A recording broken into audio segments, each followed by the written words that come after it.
ஆமாம், மனசு விட்டு பேசுகிறாங்கன்னா லைட் ஆஃப் பண்ண ஆரம்பிப்பாங்கம்மா. அந்த நேரத்தில்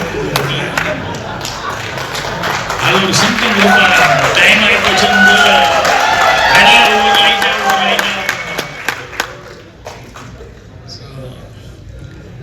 சிறப்பான இந்த ஐபிஎல் திரைப்படத்தினுடைய இசை மற்றும் ட்ரெய்லர் வெளியீட்டு விழாக்கு வந்திருக்கிற அனைத்து பத்திரிகை மற்றும் உலக நண்பர்கள், முன்னாள் உட்காந்துருக்காங்க, வாழ்த்து வந்திருக்க அவங்க எல்லாத்துக்கும், இங்கே இருக்கிறவங்க எல்லாத்துக்கும் என்னுடைய பணிவான வணக்கம் தெரிவிச்சுக்கிறேன்.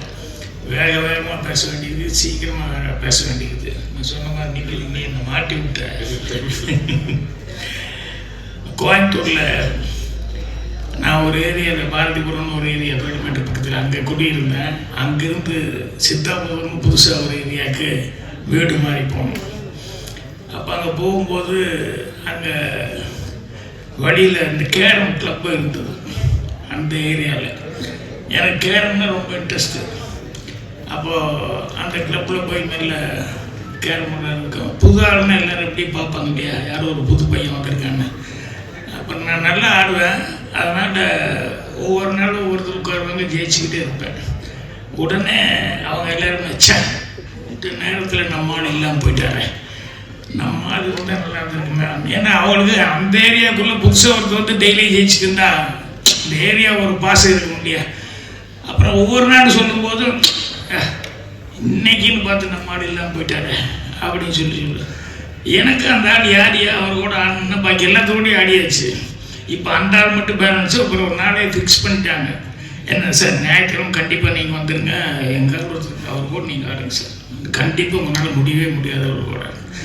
சரின்னு அந்த டேட் ஃபிக்ஸ் பண்ணிட்டோம். அப்புறம் வந்தோடனே அப்புறம் அவரை பார்த்து அவங்க இன்ட்ரடியூஸ் பண்ணி விட்டாங்க. நானும் இன்ட்ரடியூஸ் பண்ணிட்டு சிங்கிள்ஸ் ஆட ஆரம்பித்தோம். நான் ஆட ஆரம்பிக்கும் போது முதல்ல அவர் எப்படி ஆடுவார் தெரிஞ்சுக்கிட்டுங்க. ட்ரெயினில் வந்து ரொம்ப ஸ்லோவாக அப்படி லேசாக அப்படி டச் பண்ணிக்கிட்டு அப்போ அவருடைய ஆட்டத்தை அப்சர்வ் பண்ணிட்டு இருந்தேன். ஸ்ட்ரெயிட் காயின்லாம் நல்லா போட்டார், கட் பண்ணி ஸ்ட்ரெயிட் காயின் போடுறது அதெல்லாம் நல்லா போட்டார். வேறு டபுள் ஐடியாவுக்கு தான் போகல. அப்புறம் ஒரு ட்ரையல் முடிஞ்சது. அதுக்கப்புறம் ரெண்டாவது ட்ரையல் அவங்க உடனே அவர் ஆடாட அவங்களுக்கு எல்லாத்துக்கும் அங்கே இருக்கிற எல்லோரும், ஏன்னா நான் ஒருத்தன் சிங்கிள் சோலோ, ஏன் ஏரியா இல்லையா அவங்க ஏரியா, எல்லாரும் சபாஸ் அப்படின்னு சொல்லி கை தட்டிட்டு இருக்காங்க, உற்சாகப்படுத்திட்டு இருக்காங்க. அப்புறம் டாஸ் போட்டு ஆட ஆரம்பித்தோம். இப்போ நான் எடுத்தோன்னே அவரை சிங்கிள் காய் போடுறாரு, டபுள் ஐடியாக்கெல்லாம் போகல அப்படின்னு ஒன்றுமே எடுத்தோன்னே ஸ்ட்ரெயிட் காயின் போடாமல் நான் வந்து டபுள் பாயிண்ட் கெயின் பண்ணி அடித்தேன். அது விழுந்தோடனே அவருக்கு லேசாக அப்படி எப்படி என்ன பார்க்க ஆரம்பித்தார்.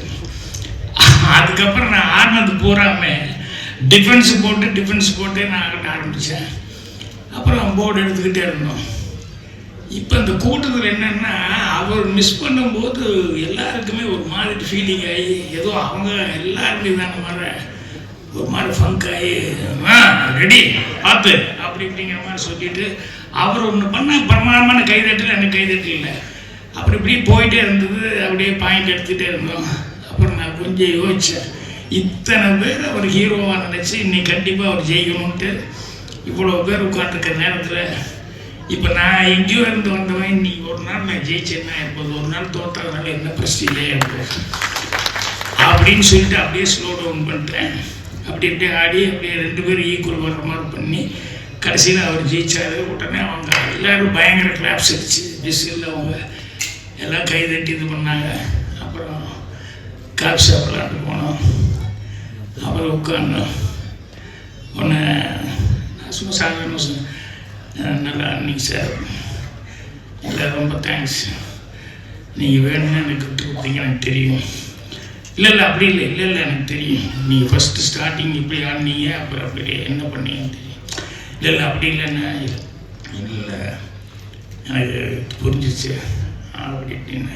இல்லை சார், எல்லோரும் உங்கள் மேலே அவ்வளோ நம்பிக்கை வச்சுருந்தாங்க, அதனால் நான் வந்து அப்படின்னா அதுக்கப்புறம் ரொம்ப தேங்க்ஸுன்னு.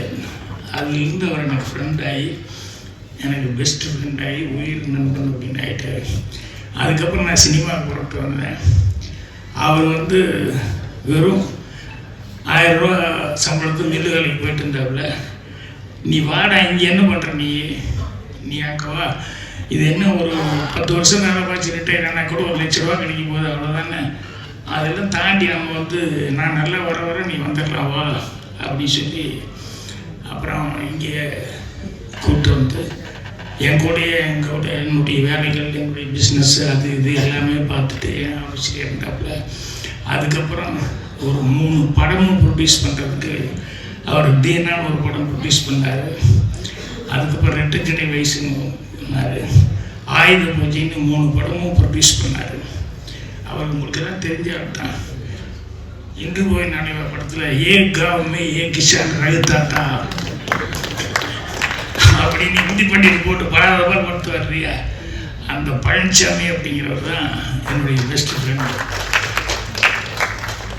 எதுக்கு சொல்கிறேன்னா, நட்பு அப்படிங்கிறது வந்து அதை விட அதை சம்பாதிச்சுட்டா நீ வேறு எதை சம்பாதிச்சாலும் அது ஈக்குவல் ஆகாது அப்படின்னு சொல்லுவாங்க.